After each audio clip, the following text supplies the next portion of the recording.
Family নিয়ে যখন আমি নর্থ সিকিম বেড়াতে গেছি। আচ্ছা। হ্যাঁ, তো সেখানে যখন ওই আমি ইয়ানথাম ভ্যালি যাচ্ছি। আচ্ছা। হ্যাঁ, এবং আমি সবসময় ট্রেকিং এবং ট্রাভেলিংটা একটা চেষ্টা করি যে বেস্ট টাইম যেটা সেইটা যেন ওই জায়গায় আমি যেতে পারি।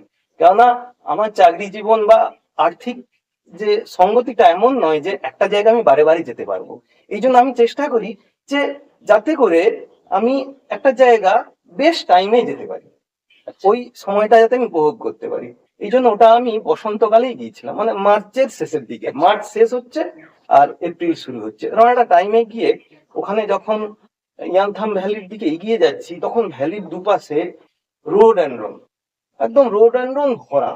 এবং আমি আগে থেকেই জানতাম ওই সময় রোডান্ডনটা যেহেতু ফোটে এবং রোডান্ডনের যে কালার গুলো হয় ভীষণ, হ্যাঁ, বিভিন্ন ভ্যারাইটিস কালার থাকে। একমাত্র যে কালারটা পাইনি সেটা হচ্ছে নীল, একটা ডিপ নীল রোডান্ডন হয়।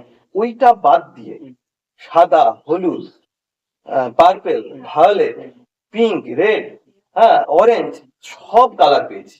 এবং শুধু তাই নয়, মিক্সচার অফ কালার, মানে 2-3 রকম রঙের মিক্সচার আছে। আরেকটা যেটা বিষয় পেয়েছি সেটা হচ্ছে বেডটা, মানে ভ্যালির যে বেডটা পুরো ঘাসের ভরা এবং ওর মধ্যে থেকে আমার যেন একটা ভুঁই চাপা ফুল হয় না, ঠিক সেরকম একটা পার্পেল কালারের ফুল ফুটে আছে থোকায় থোকায়, পুরো মানে গ্রাস ল্যান্ড যেটা পুরোটাই ভরা। ওটা কি রডোডেন্ড্রন না, ওটার নাম জানি না, ওটা ওই ঘাস ফুল জাতীয়, কিন্তু আমাদের ঠিক ভুঁই চাপার মতো আচ্ছা। ওইভাবেই ফুলগুলো ফুটেছে। আর একটা যেটা পেয়েছি সেটা হচ্ছে স্নেক ফ্লাওয়ার। আচ্ছা। স্নেক ফ্লাওয়ার আমি কিন্তু প্রথম পেয়েছিলাম ভ্যালি অফ ফ্লাওয়ার্সে গিয়ে। তো ভ্যালি অফ ফ্লাওয়ার্স বেড়াতে গিয়ে প্রথম স্নেক ফ্লাওয়ারের